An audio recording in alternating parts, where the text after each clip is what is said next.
Bonjour à toi qui nous écoutes. Et bonjour à toutes et à tous, et nous revoici de nouveau ensemble. Oui, et on est ravis d'être là, toujours au Jardin des Tuileries. On est au Jardin des Tuileries. Le temps par rapport à l'épisode précédent est un petit peu entre deux. Oui, c'est vrai, c'est très nuageux, mais pas pluvieux, et pas un grand soleil non plus. Pas le grand soleil non plus, on a le même que vous, mais le soleil on l'a dans le cœur. Exactement, c'est très poétique aujourd'hui. Ah oui, Oh, je sens qu'on va s'amuser. On va s'amuser, on va parler de plein de choses très sérieuses. On va essayer d'être les plus pédagogiques possibles. Oui. Puisqu'on va essayer de rentrer un petit peu dans les fonctionnements de nos structures de pensée. Ça va être assez intéressant. On va vous tracer vraiment les grandes lignes, une sorte d'autoroute que vous pourrez prendre et qui sera peut-être un peu plus accessible, un peu plus fluide pour votre compréhension. Voilà, on va prendre l'autoroute des valeurs. Oui. Voilà, et puis et la nationale des croyances. Et la nationale des croyances, c'est déjà pas mal. C'est un beau chemin pour aller en vacances. On va se promener dans ces méandres-là, en lien avec l'épisode précédent d'ailleurs. En lien avec l'épisode précédent. Alors installez-vous confortablement, vraiment, et puis posez votre sac à dos à vos pieds et c'est parti. Pour un petit voyage entre départemental et autoroute. Et sans péage. C'est parti. Alors, je ne sais pas si tu te rappelles, mais à l'épisode précédent, Clémentine avait absolument voulu nous rencontrer au Jardin des Tuileries. D'ailleurs, on a, je crois, mis notre QG ici. Ouais, c'est notre QG. Pour les 3 autres épisodes. On check l'environnement. On check l'environnement. Alors, c'est très agréable. Il y a des herbes, des mésanges, etc. Nous, on est un petit peu fans de nature. Donc, forcément, ça, c'était notre parenthèse. Voilà. Ce sont des perruches parisiennes. Notre parenthèse au sein des parcs. Donc, on avait abordé une thématique tout à fait importante qui était les besoins. Et donc, Clémentine nous expliquait ses besoins. On s'était laissé sur la question, et toi, quels sont tes besoins ? Quelle strate a besoin d'être renforcée aujourd'hui, nourrie, pour pouvoir avancer dans cette vie ? J'espère que tu y as bien réfléchi, parce qu'aujourd'hui, Eric, on va passer un petit cap supérieur. Voilà, on va le monter un petit peu plus haut dans l'échelle des compréhensions de ce qui nous anime, de ce qui nous motive et de ce dont on a besoin. On va dépasser le cap du besoin là pour aller se confronter maintenant à un autre niveau, à quelque chose ici qui nous permet de faire le lien justement avec ce dont on a besoin. Et on s'appuierait pas sur la petite question de Sofiane ? Et oui, on a une question de Sofiane qui nous a interrogé, fidèle auditeur depuis le premier épisode. Premier épisode, on t'en remercie. Et voilà, qui nous a posé la question suivante. Peut-on réellement se fier à ses croyances ? Alors, je sais que vous avez été nombreux à nous demander les croyances, est-ce que vous pouvez les aborder ? Mon système de valeurs, est-ce que vous voulez les aborder ? Et puis, Sofiane, tu as été tiré au sort. Peut-on réellement se fier à ses croyances ? Et c'est une vraie question auquel on va tenter de répondre aujourd'hui. Et comme on est très généreux, on profite pour prendre l'ensemble des questions correspondant aux valeurs et aux croyances et de vous tracer une autoroute et une départementale sur ce sujet. Et on va décortiquer ce sujet tout doucement en commençant d'abord, avant d'aborder le sujet stratégique, fondamental, dans le sens fondation des croyances, on va d'abord parler des valeurs. Qu'est-ce que c'est que les valeurs ? Les valeurs, on va essayer de se dire ensemble que ça pourrait être des concepts, des idées qui sont pour vous importantes, qui sont à vos yeux fondamentales. Elles sont essentielles puisqu'elles donnent quelque part un sens à votre vie, à vos comportements, et aussi quelque part quand elles sont alimentées, ces valeurs. Par exemple, ça peut être des valeurs de fidélité ou de courage, elles vont aussi être des carburants à votre motivation. Ça va être aussi un mode de fonctionnement, une façon d'alimenter vos comportements et votre mise en mouvement. Si demain, par exemple, vous voulez atteindre votre idéal, ce sont vos valeurs qui vous porteront. Si vous voulez accéder à quelque chose, à un environnement, à un poste, à un endroit, c'est justement grâce à ces valeurs-là que vous pourrez y accéder. Alors en fait, Eric, pour un peu tracer l'autoroute pour nos amis, on pourrait se dire que les valeurs, en fait, ça génère un peu la motivation, ouais, c'est ça ? C'est ça. Ok, d'accord, et c'est ce qui va, pour ainsi dire, nous pousser à agir vers un idéal. C'est ça, c'est un carburant en fait, c'est ce qu'on va mettre dans le petit carburateur pour générer de la motivation. Et d'ailleurs, c'est très intéressant quand on parle de nos valeurs, parce qu'on peut se dire aussi que ça permet de valider nos besoins. C'est exactement ça, c'est ce curseur de validation qui permet de faire des liens pour se dire, voilà, justement, par rapport à cette valeur-là, les valeurs de courage, d'abnégation, de passion, de compassion, de partage, ça vient en fait valider, alimenter un réel besoin. Si on devait faire le top 3 des valeurs et de manière très spontanée, à toi, petite oreille qui nous écoute, j'aimerais te poser la question, quelles sont les 3 valeurs de manière très spontanée qui sont les plus importantes pour toi dans ta vie? D'identifier, là, maintenant, c'est pas une question simple. En même temps, simple, ça veut pas dire simpliste. Oui. Il faut arriver à trouver qu'est-ce qui vous anime en termes de valeurs. Alors, on pourrait citer la loyauté, la générosité, la tolérance, la sécurité, le partage. Et il y en a plein. Tout ça adossé aux critères que vous mettez derrière ces valeurs-là. Qu'est-ce que vous mettez comme indicateur autour de ces valeurs? Et ce sont ces valeurs qui, en fait, vous permettent d'avoir un sentiment profond de vous réaliser. Identifiez bien ce qui se passe en vous, dans le corps, quand vous avez identifié vos valeurs, quand vous avez pu mettre un nom dans ce que vous ressentez, un mot, une mission. En fait, ça va vous procurer peut-être un sentiment d'alignement. Ok, ça c'est moi. Ça donne du vécu, ça donne du sens et vous le vivez à l'intérieur. Et d'ailleurs, une valeur qui n'est pas respectée, ce qui est intéressant aussi de se dire, peut être vécue comme de l'irrespect ou comme de l'injustice. Et là, on a vraiment une émotion type colère qui peut vraiment nous envahir parce qu'on s'est senti incompris, on a senti cette valeur qui n'était pas respectée à cet instant-là précis. Exact. Par exemple, on peut prendre ça dans un environnement scolaire comme on l'a vu à l'épisode précédent ou même dans l'environnement du travail. À partir du moment où on va se retrouver dans des situations où nos propres valeurs ne sont pas reconnues ou récompensées, on va se retrouver en sensation de décalage, de mal-être ou de difficulté. Mais ça peut être aussi dans le cas dans le milieu associatif, sportif, peu importe. Imaginez vos enfants ou vous-même dans le milieu associatif où vous vous retrouvez en porte-à-faux par rapport à des difficultés de comportement, des problématiques, je ne sais pas, réglementaires, ou vous assistez à l'arbitrage d'un match de foot de vos enfants et il y a une erreur d'arbitrage qui est commise. Si la valeur d'intégrité et d'honnêteté pour vous n'est pas remplie, souvent on voit des parents qui s'énervent vraiment sur les bords du terrain de foot. Alors il y a l'aspect comportemental et la personnalité, mais peut-être et en même temps que la personne se retrouve vraiment atteinte dans ses valeurs. Et donc, maintenant qu'on vous a demandé à vous quelles étaient les 3 premières valeurs, les 3 premiers mots qui viennent à votre esprit, moi j'ai envie de demander à notre cher Eric, quelles sont les valeurs, 3 premières valeurs comme ça, de manière très spontanée, qui sont importantes pour toi? Et c'est pas une mince affaire cette question. Mais dis donc c'est qu'on se complique la tâche. Au débeauté comme ça, parce que quand on pose la question aux gens sur leurs valeurs, souvent ils vont mettre un petit temps de réflexion. Il y a une petite pause qui s'opère, comme ça se passe à l'instant pour moi, et c'est normal puisqu'en fait les valeurs vont être intimement liées à notre identité. On en parlera tout à l'heure. Moi, les valeurs importantes pour en citer que 3 et on pourrait faire un roman, c'est les valeurs de partage, de justice et d'authenticité. C'est mon modèle et ma carte du monde. Et toi, tes valeurs, à toi, si tu devais nous en citer c'est marrant parce que t'en as touché 2, le partage et l'authenticité qui sont extrêmement importants. Et moi, je dirais la détermination. Oh, il y en a 2 qui nous réunissent. Finalement, c'est peut-être pourquoi. Mais c'est peut-être pour ça qu'on est ensemble en train de faire ce podcast. C'est marrant. Voilà. Et nous ne sommes pas concertés. Non, nous tenons à informer nos aimables auditeurs et auditrices que nous ne nous sommes pas concertés préalablement à cette question. C'est des sujets que nous n'avons pas abordés jusqu'ici. Voilà. On découvre comme nous nous réunissons aussi avec nos valeurs. Oui.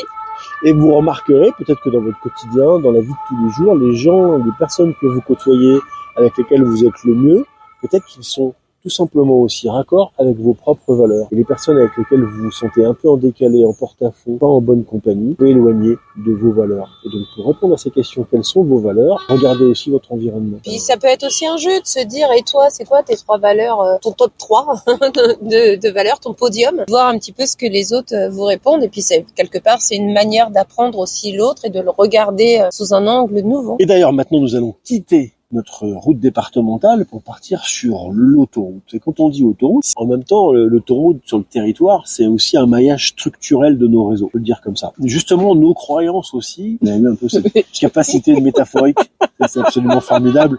Je viens de m'étonner aussi de mon côté, je me surprends. Je pense que je suis en train de me révéler en faisant ce podcast avec toi.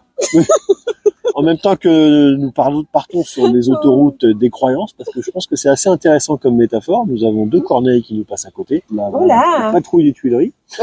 Et donc, oui, les croyances, c'est une façon, là aussi, de voir les structures, nos structures cognitives. En fait, la croyance, qu'est-ce que c'est? C'est un sentiment de certitude. C'est quelque chose qu'on prend pour vrai, comme authentique, sans jamais l'avoir vérifié. C'est quasiment un peu des pensées automatiques qui vont toucher en fait à ce que nous sommes, à ce que nous pensons, à la façon dont nous structurons nos pensées et notre propre modèle du monde. C'est un sentiment de certitude qui est profondément ancré dans la personne. On peut l'observer d'ailleurs quand on va commencer à discuter avec une personne de ses croyances. On peut se heurter à ce qui est véritablement une structure, voire même un mur. Et ce qui est intéressant de pouvoir dire aussi, c'est qu'une croyance, elle peut être transmise. Vous pouvez avoir culturellement des parents, un entourage, peu importe que ça soit vraiment la figure d'attachement chez vous ou quelqu'un d'autre, mais qui peut vous transmettre en fait une idée sur lesquelles vous n'avez pas pu le vérifier, peut-être qu'elle non plus, mais ça se transmet de génération en génération, et donc peut-être que vous la vérifierez un jour, peut-être pas, vous la remettrez en question, peut-être pas, ça va être votre fonctionnement et votre évolution, mais c'est aussi quelque chose qui peut venir de l'extérieur et puis un petit peu se conforter avec le temps. Peut être entretenu en effet par l'environnement, faire que c'est véritablement une fondation.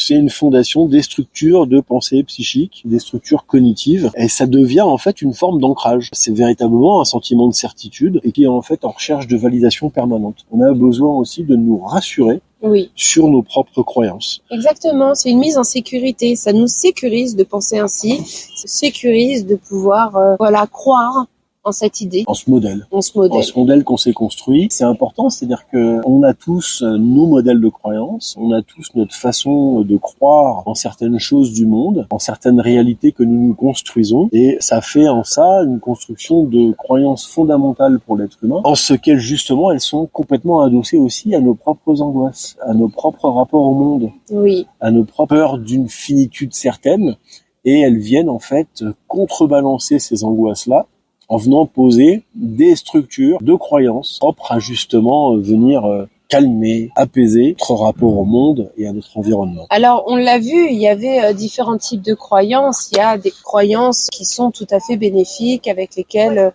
on vit très très bien, avec lesquelles ça se passe bien. Et ça, elles sont plutôt aidantes avec nous, parce que on n'a pas besoin forcément de les remettre en question non plus.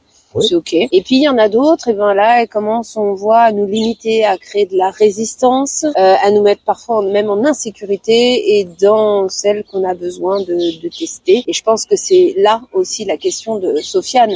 C'est de dire, peut-on vraiment croire en nos croyances? Et ben, effectivement, c'est que peut-être qu'il a quelque chose, Sofiane, à tester. Peut-être qu'il a une croyance à vérifier, une croyance à ramollir. Je suis intimement convaincu que j'ai d'énormes capacités dans mon souhait d'évolution professionnelle. Je suis convaincu que je suis un bon papa. Je suis convaincu que, en tant que maman, je pourrais accompagner ma fille dans un avenir radieux et équilibré. Ça, ce sont des croyances qui, en effet, sont portantes. Ce sont des croyances qui sont fortes et elles nous aident. Elles sont aidantes. Et puis, il y a des moments où on va se retrouver confronté à des situations, à des besoins peut-être, à des souhaits, mais au fond de nous, il va se passer quelque chose. Il va se passer une remise en question, un mouvement, tout du moins, un changement. Il va être important et dans un besoin qu'on va ressentir, qu'on aurait identifié en adéquation avec nos valeurs, à un moment donné, une question va se poser. Ah, finalement, je n'y arriverai pas.